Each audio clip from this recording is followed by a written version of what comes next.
JT Shaver here with New Layer, and today we'll take a look at the Kinotehnik Practilite 802. This is a mind-blowingly bright bicolor half panel that would probably survive a nuclear blast. I've tested hundreds of lights, and to me, this one is hands down the most well-made. There are other lights out there with similar build qualities, but the 802 uses thicker materials basically everywhere, making it quite literally built like a tank. It's all metal with the exception of the front panel and the smaller knobs for the accessories and the light stand mount. The angle adjustment knob in particular is made of metal and has a super grippy machined surface that makes it really easy to torque down. The other main selling point for this light is the built-in focusing lens. It has a native beam angle of 30 degrees, making it insanely bright for its size and power, which is only 90 watts. Kinotehnik says you'll get 20,000 lux from 1 meter, but I found that to be a lie, because I actually got an average of 24,000 lux with this light. If you're thinking a 30-degree beam angle is too tight to be useful for you, it also comes with 2 diffusers, making it 60 and 90 degrees, so it's really flexible in any kind of setup. You can also buy optional barn doors, which are equally as high quality as the light itself and can be used with the diffusion at the same time.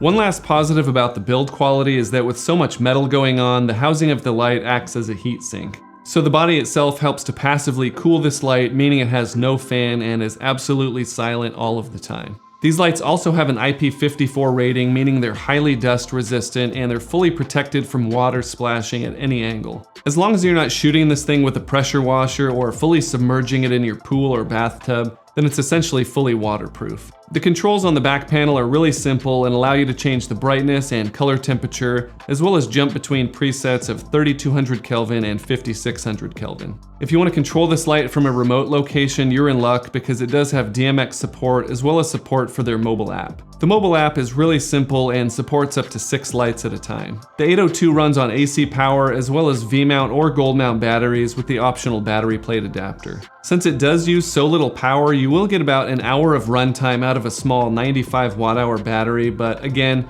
with the focusing lens, you'll probably use this light closer to 25 or 50%, meaning you'll get at least double the runtime. I tested the brightness and color accuracy of this light with my Sekonic C800 and got the following results. This light is advertised as having a color temperature range of 3000 to 6000 Kelvin, and I got 3057 Kelvin on the low end and 6192 Kelvin on the high end, so within 200 Kelvin of the advertised specs, which is great. I got an average brightness of about 24,000 lux from 1 meter using no modifiers, which is 2 1/3 stops brighter than something like the Godox SL150 Mark II bicolor. Obviously there are differences since that's a COB light with a wider beam angle, but it's helpful to know for reference. I got a CRI of 95.6 throughout the color temperature range, and a TLCI of 95 and 98 at the minimum and maximum color temperatures respectively. With the light set to 3000 Kelvin, I got a color correction number of 1.0 green, and at 6000 Kelvin, I got 0.6 green. That means this light has a bit of a magenta tint, but that's preferable to a green tint,